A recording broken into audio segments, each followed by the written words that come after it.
Hello, it's Molly Reamer with Bridget's Grove, and I have a really quick little inspirational moment for you, or an encouragement rather, as we begin this 30 Days of Goddess second session of practice together. And it's an encouragement about committing to the 30 days. So I've said in the audio and I've said in past videos and offerings that, there is no behind and there is no right way, and you are welcome to make this your own. If you don't, the last thing I want is for anyone to feel guilty or bad about themselves or like they failed because they're not doing all 30 days. That said, I still would like to offer you an encouragement and about making the promise to yourself, about making a commitment to yourself and making a dedication to the goddess, to your spiritual practice, to your path, and encourage you to make a conscious and intentional commitment to engaging to the best of your ability with 30 days. And I was reading this book called Life is a Verb, uh, 37 Days to Wake Up, Be Mindful, and Live Intentionally by Patty Dye. And so she has written about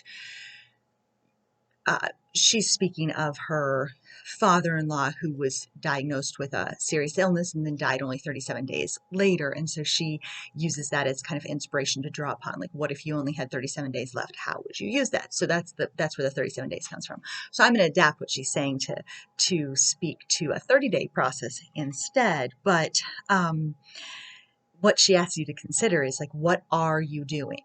Like, what are you doing with your 30 days, with your 37 days? Like, what are you doing?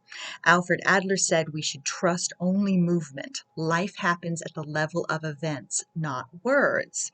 Trust movement. So, what if you did this consistently and made the commitment to yourself, to the goddess, to the powers that be, to show up in some way for yourself and for this practice every day for 30 days? These things uh, create positive vibes, intentional joy, fantastic direction, and deep expansiveness in your life. What is this thing that you could do that would start you on the road to greater wholeness, to your real life? And can you do that for 30 days?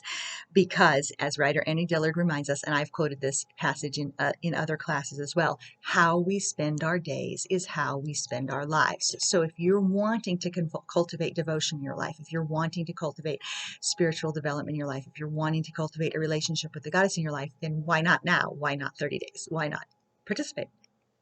And so how you spend your days is how you spend your lives. And so she's speaking of other things. I'm speaking of spiritual practice, but she's speaking of, what if you're going to clean out or declutter your house, something every day for 30 days. What if you're going to write a new poem every day for 30 days? What if you're going to walk for 10 minutes every day? Write a postcard to a friend, etc.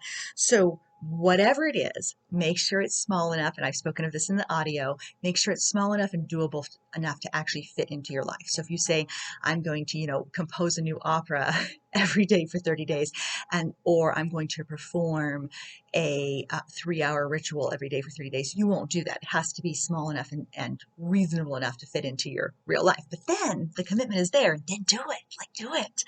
And so decide on it. Decide on the thing you will do and then do it. And so maybe your thing is you will open your little book that accompanies this practice and you will do the thing that's on the bottom of the page, the micro ritual. Or maybe you're going to commit to writing the affirmation every day for 30 days. Or maybe you're going to commit to writing something on the page every day for 30 days, whether it is a quote from someone else or a note from divination or something. But the point is the commitment, and then showing up and actually doing it and continuing to do it. And I spoke of this in the longer introduction video as well, but this is like a bite-sized, just do it spiel. And she also says, perhaps it's something you'll stop doing for 30 days. Stop hiding, stop spending, stop smoking, stop making excuses, stop blaming or judging, stop eating raspberry frosted Pop-Tarts with sprinkles. Purely hypothetical.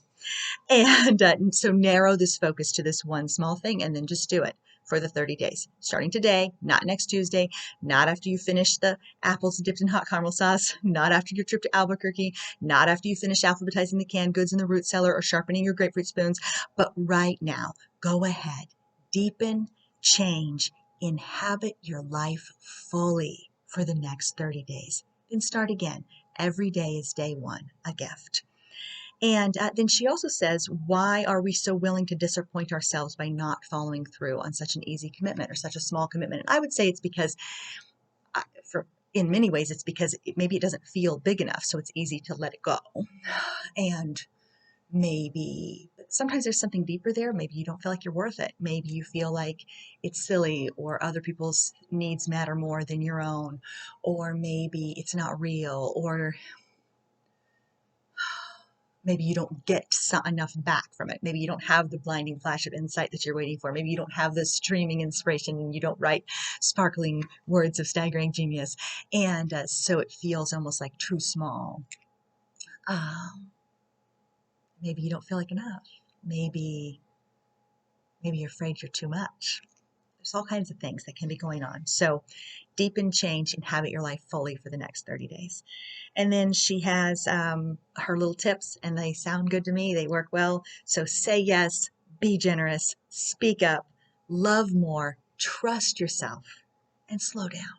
So that is what I would like to, the inspiration I would like to leave you with in a short version of the video without all the other information about what you can do and how you can employ this practice, but just an encouragement of really committing to the 30 days and promising to show up for yourself for 30 days, promising that you'll keep the promise, promising that you'll make a vow, and then putting your action behind the vow. That's what 30 days of devotion, that's what 30 days of vow is about. Well, also supposing intended to nourish your joy and your connection and your wholeness and your spirit. Like the nourishment is there too. It's not just about grind. That we don't need to be replicating like a grind culture in our spiritual practices as well. But the power and the beauty of showing up is real magic.